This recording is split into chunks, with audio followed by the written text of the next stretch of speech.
నమస్తే. ఇప్పుడు మీరు చూడబోతున్న వీడియో ఖచ్చితంగా మీకు ఉపయోగపడుతుంది, నచ్చుతుంది కూడా. మరి మీకు నచ్చిన విషయం నాకు తెలియాలి అంటే ఈ వీడియోని మీరు లైక్ చేయాలి, షేర్ చేయాలి, అలాగే మన ఛానల్ని సబ్స్క్రైబ్ చేయాలి. మీ సపోర్ట్ని నాకు అందిస్తారు కదా. ఓకే, ఇప్పుడు వీడియోని స్టార్ట్ చేద్దాం. నమస్తే, వెల్కమ్ టు అవర్ ఛానల్. నేను పద్మిని. ప్రస్తుతంతో పాటు ప్రముఖ ఆధ్యాత్మికవేత్త, వాస్తు జ్యోతిష పండితులు నిట్టల ఫణిభాస్కర్ శర్మ గారు మనతో పాటు ఉన్నారు. మాట్లాడదాం. సార్ నమస్కారం అండి. నమస్కారం. ఫణి గారు, ఈ 10వ తారీఖు నుంచి శ్యామలాదేవి నవరాత్రులు, గుప్త నవరాత్రులుగా పిలువబడేటటువంటి మాఘ గుప్త నవరాత్రులు మొదలు కాబోతున్నాయి. శ్యామలాదేవి అంటే ఈ మధ్య కాలమే బాగా అందరికీ ఆ తల్లి గురించి తెలియటం. ఎందుకంటే చదువుల తల్లి సరస్వతికి ఇంకో రూపం శ్యామలాదేవి. కాబట్టి ఈ 9 రోజులు కూడా గృహస్థులు ఎలా దేవిని పూజించుకోవచ్చు, ఎలా అమ్మవారి కృపకి పాత్రులు అవ్వచ్చు అనేది మీ ద్వారా తెలుసుకోవాలనుకుంటున్నానండి. తప్పకుండా అండి. అమ్మవారి యొక్క అనుగ్రహం అందరి మీద కూడా ఉండాలి. ఎందుకంటే చిదగ్నిగుండ సంభూత దేవ కార్య సముద్యత, దేవతల యొక్క కార్యాన్ని నిర్వర్తించడానికి చిదగ్నిగుండం నుండి ఉద్భవిస్తారు. అయితే ఏ దేవతనైనా ఆపాదమస్తకం వివరిస్తారు ఋషులు గాని, లేకపోతే శంకరాచార్యులు గాని. ఒక్క లలితాదేవికి ఆపాదమస్తకం ఉండదు. మొట్టమొదట కిరీటం దగ్గర నుండి పాదం వరకు వర్ణన ఉంటుంది. అందుకనే లలితా సహస్రనామాల ప్రారంభం నుండి చదివితే ఈ కళ్ళు, కిరీటము, అలాగే ముఖము, నాసిక, ఇలా అగ్రభాగం నుండి పాదం వరకు వర్ణన ఉంటుంది. కింద నుంచి పైకి ఉంటుంది. సాధారణంగా పాదం నుండి పైకి. ఎందుకు అంటే ఆమె ఉద్భవించింది చిదగ్నికుండంలోంచి ఉద్భవిస్తూ ఉన్నప్పుడు చేసినటువంటి స్తోత్రం మొట్టమొదట కిరీటం బయటకు వచ్చింది. ఆ తర్వాత ముఖం, అలాగే కళ్ళు, కనుబొమ్మలు, నవచంపక పుష్పాభ నాసాదండ విరాజిత, ఇలా మొత్తం ఇలా వస్తుంది. అలా అమ్మవారు చిదగ్నికుండంలోంచి ఉద్భవించేటప్పుడు ఆమెతో పాటు మరొక 2 పరివార దేవతలు కూడా ఉద్భవించాయి. ఒక అమ్మవారు మంత్రిని అన్నారు, ఆమె శ్యామలాదేవి, మనం ఇప్పుడు మీరు అడిగినటువంటి అమ్మవారు. ఇంకొక అమ్మవారు దండనాయికి, ఆమె వారాహి అమ్మవారు. ఈమె మొత్తం మంత్రిని అంటే మనం పేరులోనే ఉంది. ఆ పరివారానికి అంతటికి ఈమె అంతే. ఆమె సర్వసైన్యాధ్యక్షురాలు. ఇద్దరికి కూడా 2 రథాలు ఉన్నాయి. అమ్మవారికి పెద్ద రథం ఉంది, శ్రీచక్రాకారమైనటువంటి రథం ఉంది. అయితే మనం చాలా సినిమాల్లో చూసే, ఇప్పుడు కాళిదాసు ఏమీ తెలియని వాడు, అసలు ఏమీ రాదు, భార్య కూడా పాపం ఇబ్బంది పడుతూ ఉంటుంది. ఈయన ఒకనాడు వెళ్ళిపోయి ఆలయంలో తలుపులు మూసి కూర్చుంటాడు. అమ్మవారు బయట నుండి వచ్చి తలుపులు తీయమంటే తీయనంటాడు. అప్పుడు అమ్మవారు ఇతని యొక్క బుద్ధి తెలుసుకొని పాపం పిల్లవాడని చెప్పి బాధపడి ఆయన నోటి మీద బీజాక్షరాలు రాసినప్పుడు మాణిక్య వీణ ముపలాలయంతి మదాల సామని పాడతారు. మరి అక్కడ ఆయన ఆరాధించినటువంటి దైవం ఎవరు? శ్యామలాదేవే. అంటే చాలా కాలం నుండి శ్యామలాదేవి యొక్క నవరాత్రులు గాని, శ్యామల ఆరాధన గాని ఉన్నది. కాకపోతే మరుగున పడిపోయింది. ఈ మధ్య కాలంలో మరలా మన సోషల్ మీడియా పుణ్యమాని ఇవన్నీ కూడా బయటపడ్డాయి. కానీ కాంట్రడిక్ట్ చేస్తూ ఉన్నారు. శ్యామలాదేవిని కానీ, వరాహిదేవిని కానీ పూజించకండి, వాళ్ళ జోలికి వెళ్ళకండి, మనం గృహస్థాశ్రమంలో ఉన్నాం, మనం చేయకూడదు, ఇట్లాంటివన్నీ వింటూ ఉన్నామండి.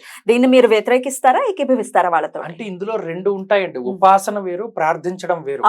కాళికాదేవిని కూడా మనం ప్రార్థిస్తాం. అమ్మవారి యొక్క ఏ విద్య అయినా, దశమహావిద్యలనైనా, లేదా అమ్మవారు ఎలా ఉన్నా అమ్మ ఎలా ఉన్నా అమ్మే కదా, అందులో ఏ విధమైన మార్పు ఉండదు. ఇందులో ఉపాసనా క్రమంలోనే తేడా వస్తుంది. ఇప్పుడు ఈ చెప్పే మాటలన్నీ ఎలా అంటే ఉపాసించేటువంటి పద్ధతులు సరికాదు. ఇప్పుడు ఉదాహరణకి కొన్ని ఉగ్రమైనటువంటి దేవతల యొక్క ఉపాసన చేసేటువంటి క్రమాలు చాలా విరుద్ధంగా ఉంటాయి. వామాచార పద్ధతి ఉంటుందా? వామాచార పద్ధతి ఉంటుంది, దక్షిణాచార పద్ధతి. ఇప్పుడు మనకి వివేకానందుల వారి యొక్క గురువు గారైనటువంటి రామకృష్ణ పరమహంస ఉన్నారు. ఆయన ఏ మంత్రం తీసుకోండి, ఒక్క మాల ఇలా తిప్పేసరికి 100 నామాలు అయ్యేసరికి అమ్మవారు కనబడేది ఆయనకి. మరి అటువంటి ఉపాసనా పరులు కూడా ఉన్నారే కదా మన లోకంలోనే. అయితే ఇందులో ఒకటి, కొన్ని ధర్మాలు పురుషులకి చెప్పారు, కొన్ని ధర్మాలు స్త్రీలకు చెప్పారు. ఇప్పుడు మనం ఉండేటువంటి ఈ కలియుగంలో స్త్రీలకి యజ్ఞోపవీతం లేదు. కృతయుగం లేదా ఇంతకు మునుపు యుగాలలో కొన్ని సందర్భాల్లో స్త్రీలకి యజ్ఞోపవీతాది ఇవి ఉన్నాయి. సీతాదేవికి ఉంది అని మనం రామాయణంలో చదువుకున్నాం.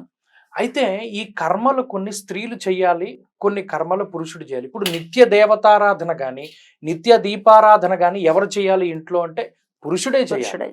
కానీ ఇప్పుడు ఏమవుతుంది, స్త్రీలే పాపం దీపారాధన చేస్తున్నారు, వారు స్తోత్రాలు. ఈ కొన్ని మంత్ర భాగాల దగ్గరికి వచ్చేటప్పుడు ఉపాసనా క్రమంలో లేదా దేవతను అర్చన చేసేటప్పుడు కొన్ని మంత్ర భాగాలు చదివేటప్పుడు అన్నీ కూడా నాభి నుండి ఉద్భవిస్తూ ఉంటాయి. ఎక్కడికైనా శక్తి కేంద్రం నాభే.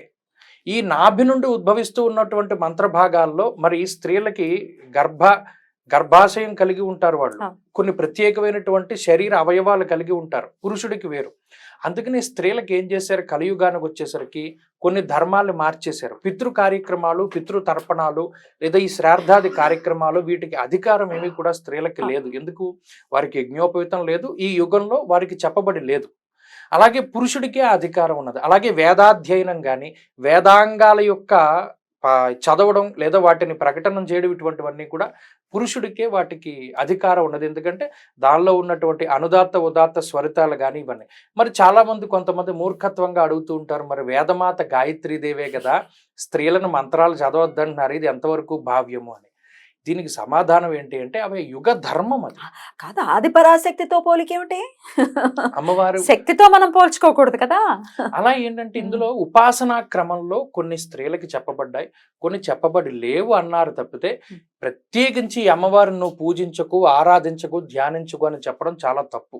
ఎందుకంటే ఏ దేవతనైనా మనం ఆరాధన చేయవచ్చు. వారాహి అమ్మవారైనా, శ్యామలాదేవైనా, లలితాదేవైనా, కాళికాదేవైనా, ఎవరైనా సరే, ఎవ్వరు ఎటువంటి వారైనా సరే మనం ఆరాధన చేయవచ్చు. దానిలో ఏ విధమైన లోపం లేదు.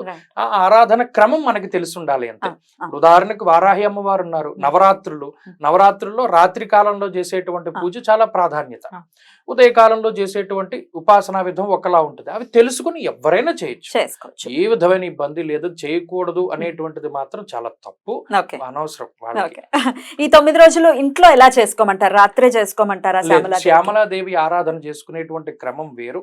మామూలుగా 9 రోజులు ఎవరైనా ఆరాధన చేసుకునే తరుణంలో చాలా మంది ఇందులో హోమాది ప్రకరణాలు కూడా చేసుకుంటున్నారు.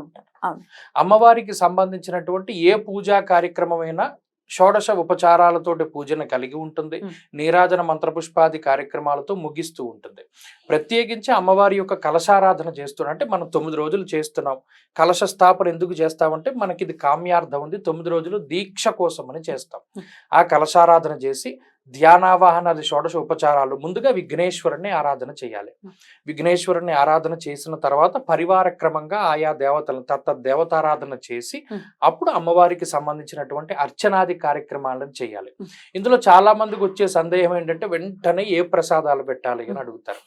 ఇందులో వారి వారి శక్తి అనుసారంగా అమ్మవారు నాకు ఇది కావాలని ఇప్పుడు అడగలేదు కదా, మనం ఏం పెడితే అదే అమ్మవారు తీసుకుంది. అలాగే శ్యామలాదేవి కూడా అంతే. కాకపోతే ఇక్కడ మనం శ్యామలాదేవి కానీ, వారాహిదేవి కానీ, లేకపోతే ఎవరిని మనం ఆరాధన చేసినా ఆ దేవత ఏం చూస్తుంది అంటే భక్తే చూస్తుంది. మనం ఏం ప్రసాదం పెట్టాం, కలశంలో ఏ రంగు వస్త్రాన్ని పెట్టాం, లేకపోతే కింద ఏ వస్త్రాన్ని పోసాం, ఏ గంధం ఎంత క్వాలిటీ ఉన్న సెంటు కొట్టాం అనేది చూడదు, ఎంత వీడికి భక్తి ఉంది. అందుకనే మనం భక్తితోటి వస్త్రయుగ్మార్థం అక్షతాం సమర్పయామి స్వీకరిస్తున్నారు. దీని బదులుగా అక్షతలే వేస్తున్నాను తల్లి, నా దగ్గర లేదంటే నువ్వు వేయడానికి లేదురా, నాకు కావాలని అందావిడ. అలాగే తాంబూలార్థం అక్షతాం సమర్పయామి అంటాం, కూడా అక్షతలే వేస్తాం మనం. పుష్పార్థం అక్షతాం పుష్పాలు కూడా లేవమ్మా నా దగ్గర, ఎండిపోయే చెట్లను నేను అక్షతలే వేస్తున్నా అంటే తీసుకుంటుంది. అక్కడ భక్తే ప్రధానం. కాబట్టి అమ్మవారిని ఇలా 9 రోజులు చక్కగా ఆరాధన చేసుకుని, అలాగే ఈ మాఘమాసంలో మరొక ప్రాశస్త్యం ఏంటి అంటే ఈ సప్తమి రోజున, రథ సప్తమి రోజున చాలా మంది నోములు వ్రతాలు చేస్తూ ఉంటారు. నందికేశ్వరుడు నోమని, లేకపోతే ఇంకో గౌరీ నోమని, ఇంకో లక్ష కుంకుమను, లక్ష పసుపు కుంకుమను ఏదో ఒకటి చేస్తూ ఉంటారు. అవి కూడా చేసుకోవచ్చు.